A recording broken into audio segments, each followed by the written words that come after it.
Yakobo Wolo, icho eten, ke je klen kuku, ke ashi kuku ni di Nyɔŋmɔ ke enyo. Wiemɔ fon fiteɔ ni.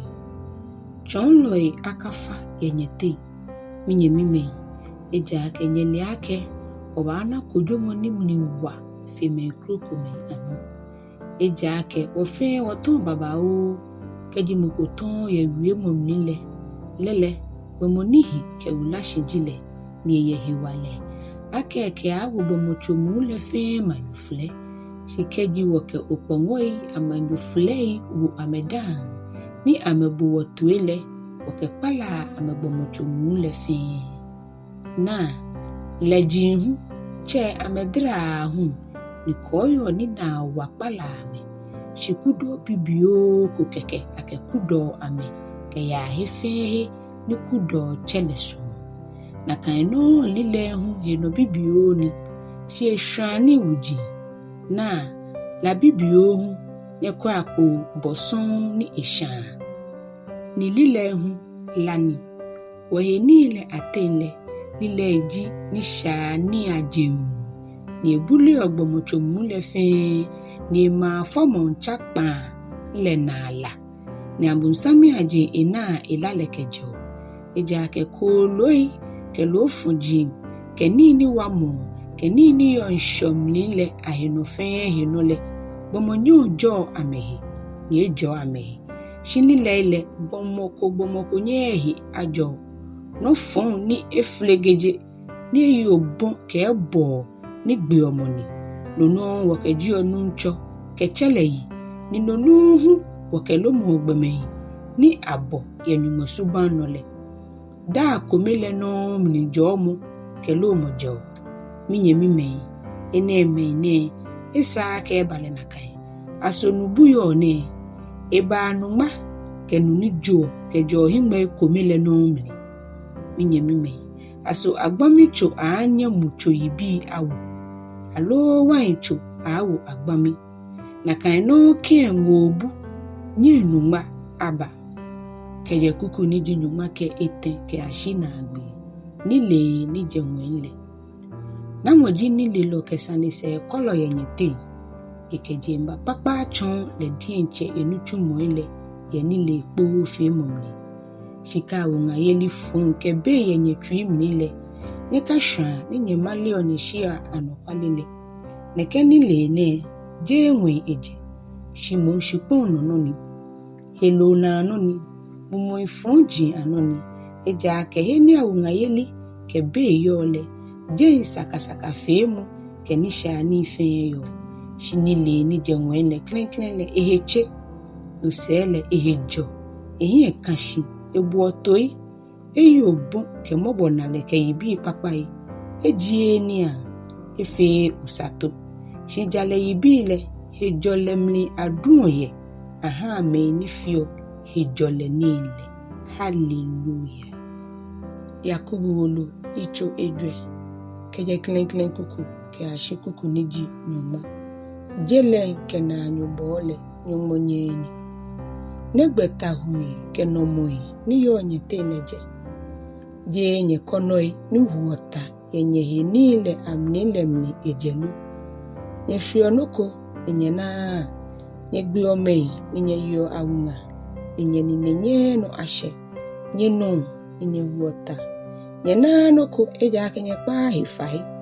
Nye kpa hifai hu. Ni nyena eja ke fai fon nye kpa. Ko ni nye ke nye konoele akmata hie. Bula fiteɔi. Nye lea ke naanyo ni ake jele mbole Nyɔŋmɔ nyeni lo. No hewole. Mofe monisumo ake eke jele abona anyole. Echo Nyɔŋmɔ henyelo. Alo nye susu ake yakani malelo ko ake. He konse mumu. Ni hiyo Nilee diole. Shi Nyɔŋmɔ ekun hewoloi ana. Shi edro hishibaloi. No hewole. Nye ba nye hishi nye ha Nyɔŋmɔ. Nye chia abunsangbe ni ejo nye na afui. Nye chia nye benke Nyɔŋmɔ. Ni echie benke nye. Nye chua nye ni di ahe. Nye shafe loi. Ni nye ha nye tui ahe achia. Nye dwemo nyɛmɛi. Nyere aho anyehi.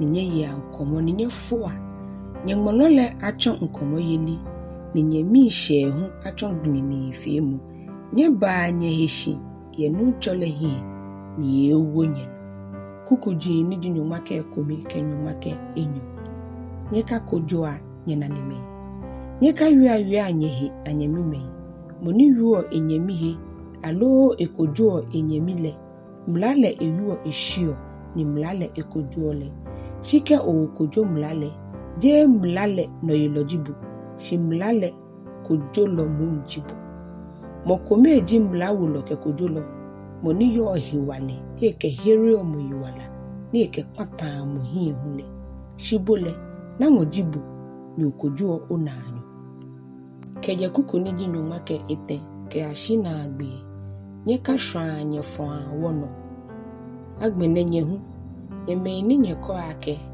mene lo wo te manemni lo manemni wo ya ye afikome ye je ni wo ye jara ni wo na se che nyele wosani mene jinye walale ejila moni puo be fi oko ni ke fe sele elajio hewole samoa ke nyɛkɔ ake kejinu chole minsumu ni wo yana walale lole wo fene lo ene shi agbenele nye wo nye hino ni nye shwa Nyɛkashwãa ne fele efoni no hiwole monile epapa fe moni efele eshaji no hale hallelujah Yakobo Wolo icho enu keje clean kuku ke ashikuku nidi ekpa Niiatsɛmɛi shishiulɔi anaagbee agbene nye Niiatsɛmɛi nyɛfɔ ni nyɛwu alele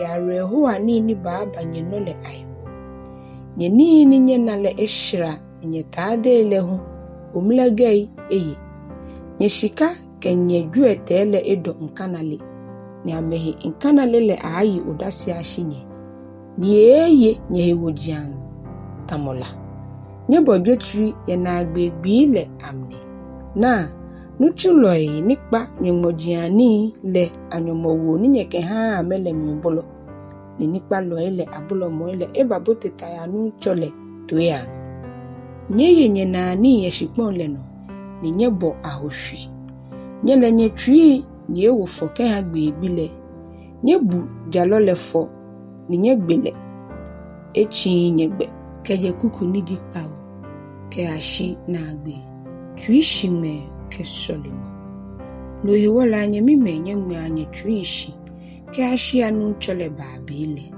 na ukwafonyo le meo shikpon no ni baani ni jira wale ni enwe Tsuishi yehe ke ashi obeyino ni enaagbee na ke gbo nunemole nyehunye anye Tsuishi ni nyɛnaahie no kamo ni nyɛdamo ashishin ejake nu chole baabile sheta nyɛkadamo ancho enyewowo anyehi anyemime ko Nyɛkakojoa na kojo lele damo shina ale na minyemime nyɛkegbaloi ni wie ye nu chole gbe mnile afia amanehunu ke Tsuishiŋmɛɛ no kwemono na wobuo me ni mi a me hiele ake me ni ajo ame nyenu hiob hie mi amolehi ke boni nu chole ha enaagbee fie ha ejake nu chole mlinchon le baba o ni na mobo shititrile minyemime nyɛkakaka akita nyɛkakake mina ŋwɛi alo mina shikpon alo nyɛkakakita krokro shinye hele afi he nye dabile afi dabi koni nyɛkagbee kujomuni nyete moko mina manehunu lo esole moko ena twijino ela ijie molalai nyete moko na hiwale eche asafo lemni onukpa ele keba ewu ni ame folemo enu chole gbe imni ni ame sole ame ale ni Sɔlemɔ ni jehimo kayeli mnile ahere hilachele yiwala ni nu chole ate leshi ikeji efe shale ake afale lo hiwole nye jaji anye no tomo ile nye chonchon anyehi ni nye sole anye ha anyehi ni nyehi ata jalo Sɔlemɔ ni mni wale nye oni baba o echumo eli ajigbo ma adesa tamo wono ye Sɔlemɔ ko ko ninu akane ninu ene eshikpon le no afiete kenyo jinye kpason ni saa isole ninu je ŋwɛi hwɛshi ni shikpon le ba eni anyemimei keji nyete moko dugbe keje anokwale le mi ni moko mi kpale le ekounle ele akemo ni kpale eshafe lo kejo egbedum ni le ehere gbedu lo le susuma yiwala keje gbele mi ni eha eshaipi ano hallelujah.